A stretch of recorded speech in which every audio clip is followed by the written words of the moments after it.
Shorthand English high speed 150 words per minute. Comments.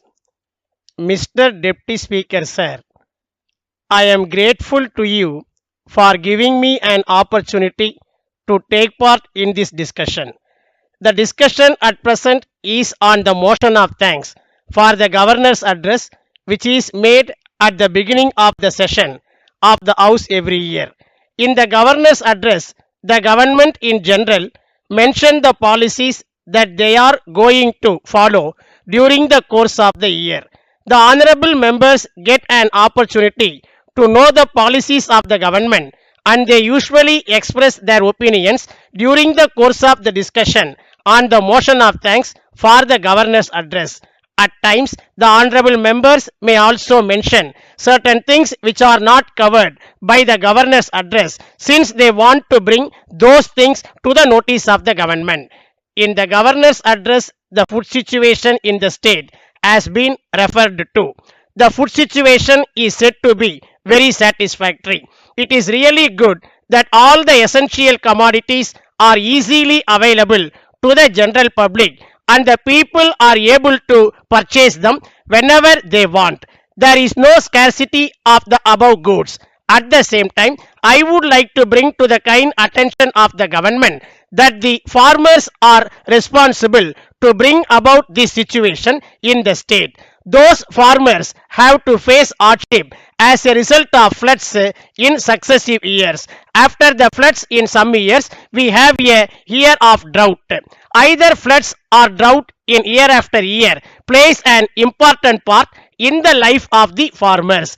Consequently, the farmers are not able to pay the taxes or repay their loans, and they are not in a position to carry on their farming activities. They try to give up the farming activities and to go in search of other occupations in cities and towns. I agree that the government have come forward to help the farmers and have taken steps to waive the interest payable by them on their loans. I wish to request the government to give more help and assistance to them so that the poor farmers may be able to come out of the crisis they are at present facing in their lives. Sir, on this occasion, I wish to bring to the notice of the government that the people living in distant places have to come to the capital of the state even for redressal of their small grievances. If only the government come forward to open more offices in districts and at the same time to empower the local authorities to settle the local problems and issues without the necessity of guidance or instructions from the capital of the state, it will go a long way to help the poor people who are living at a place far away in the districts.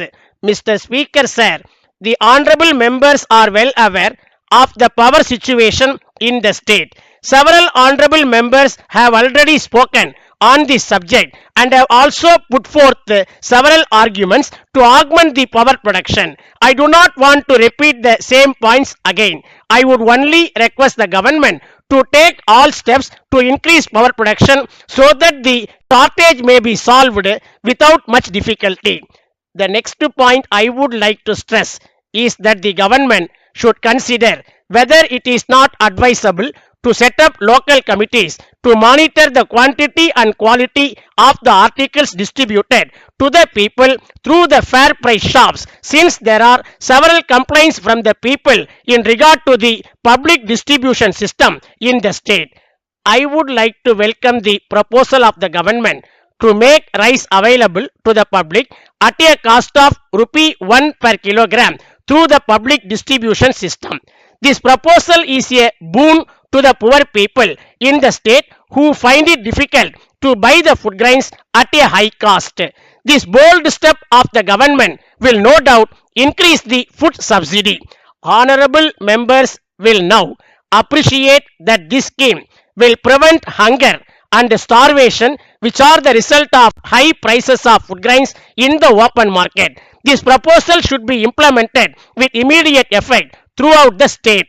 I would like to suggest the government to consider the expenses on account of food subsidy as an investment for the good health of the people as a whole. With these words, I resume my seat. Thank you very much.